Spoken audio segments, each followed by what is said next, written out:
Sri Lanka's beautiful beaches are being swamped by billions of plastic pellets and toxins as the country deals with a massive and growing environmental disaster. The disaster started when a fire erupted on a container ship after it anchored near the port of Colombo.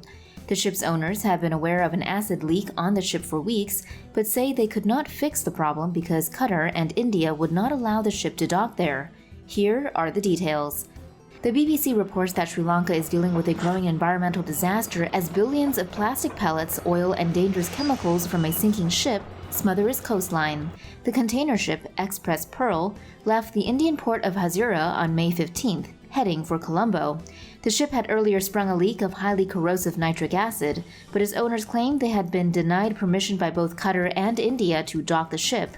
While it was anchored off Sri Lanka's Colombo harbor, a fire broke out on May 20th. Sri Lankan officials believe the fire was caused by the leaking acid. The ship then burned out of control for 2 weeks before settling in the shallow waters of the harbor.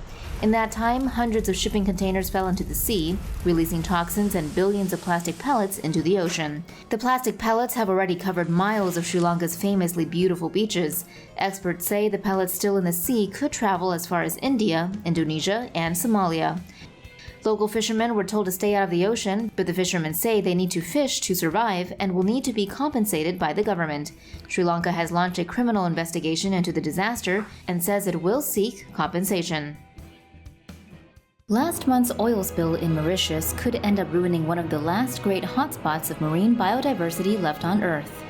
Now, an investigation suggests it happened because someone on the ship wanted to get within cell phone range of the island for a birthday celebration, among other damning details. Here's what we know so far. The Panama Maritime Authority has officially joined the investigation of the final voyage of the MV Wakashio. The Wakashio ran aground on a coral reef in July and broke apart in mid-August, spilling 1,000 tons of oil. It was the worst environmental disaster in the history of Mauritius.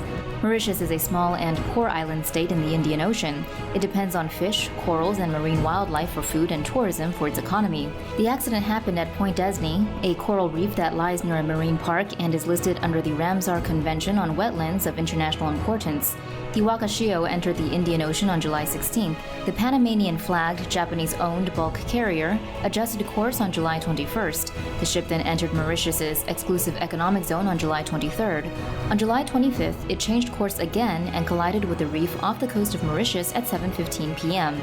The Panama Maritime Authority confirmed revelations first reported by local newspaper L'Express.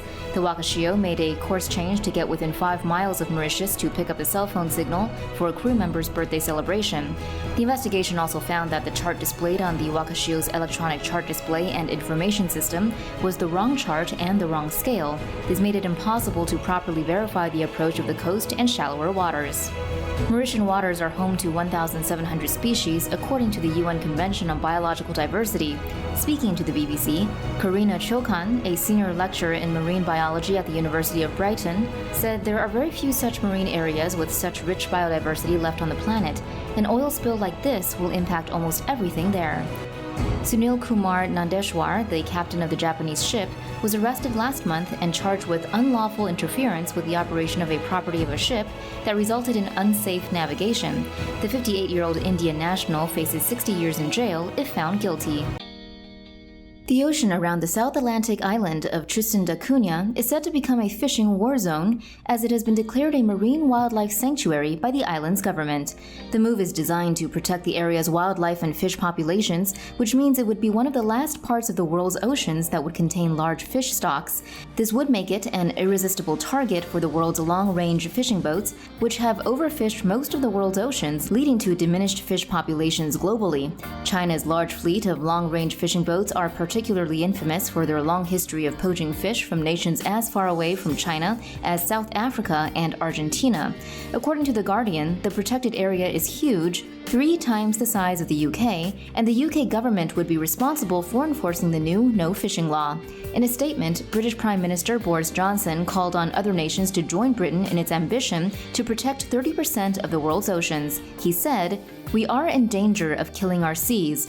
We are warming them up, making them more acidic, and every day we fill them with turtle-choking, dolphin-poisoning plastic that is turning our ocean into a vast floating rubbish dump." An oil spill in the seas near Mauritius is so large that it can be seen from space. Here is what we know so far. Reuters reports Mauritius has declared a state of emergency after a stricken tanker began spilling tons of fuel, causing an ecological disaster among the reefs to the southeast of the island nation. The Panamanian-flagged bulk carrier Wakashio is owned by Japan-based Okio Marine, an affiliate of Nagashiki Shipping. According to the Washington Post, the ship struck the reefs on July 25th and has leaked more than 1,000 tons of oil. India-based news site The Saddle reports that the 300-meter-long Wakashio carried 3,800 tons of bunker fuel, 200 tons of diesel, and 90 tons of lubricants. According to Al Jazeera, Mauritius fears the ship could break up completely and release all its cargo. Al Jazeera reports oil sludge could be seen seeping into the ocean and white sand beaches, which threatens the fish, coral, and marine wildlife that Mauritius depends on for its economy. Once again, 2020 hits the ball right out of the park. Perhaps now is a good time to brush up these woodsy skills you have always fantasized about, supposing, of course, that there will be a wilderness for us to run to at the end of all this. Shocking images show a massive Venezuelan oil tanker tilting dangerously near the island of Trinidad in the West Indies. According to CBS News, the giant ship is carrying more than 300 million liters of oil and is anchored in the Gulf of Paria, a gulf only around 100 kilometers across between Venezuela and the country of Trinidad and Tobago. The Venezuelan tanker has been parked in the Gulf for nearly 2 years, carrying around 1.3 million barrels of oil. That's about 5 times the amount of oil that the Exxon Valdez famously spilled in 1989. Environmentalists and scientists are extremely concerned that a storm at sea could cause the oil in the unstable ship to slosh around. Such a situation could cause the ship to flip over, which would lead to an oil spill much bigger than the disastrous Exxon Valdez oil spill. If this happens, the entire region will be covered in sticky oil for decades, causing a massive ecological disaster and destroying the unique beauty of the area. Plastic pollution is a global problem that is causing an environmental disaster in the world's oceans, and scientists have now found that the Mediterranean Sea is also filling up with plastic at a very high rate. Scientists have previously documented how the Pacific and other oceans are filling up with plastic trash that cover the sea floor or drift on the surface to form floating trash dumps the size of countries. One of these floating trash dumps is called the Great Pacific Garbage Patch, and it's 3 times the size of France.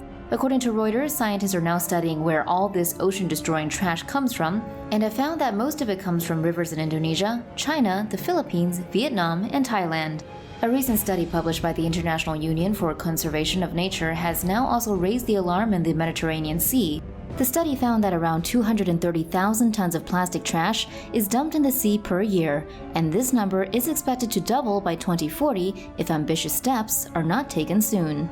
The study found that the nations most guilty of dumping plastic in the Mediterranean are Italy, Turkey, and Egypt. However, on a per capita basis, it is the individuals of Montenegro, Albania, Bosnia-Herzegovina, and North Macedonia who throw the most trash in nature. The solution for this problem is a very elusive goal, and different people have different ideas of how to solve this problem. In the end, it seems obvious that nations and individuals need to educate themselves to the point where they can understand how important it is to recycle plastic, and not to simply dump it in nature.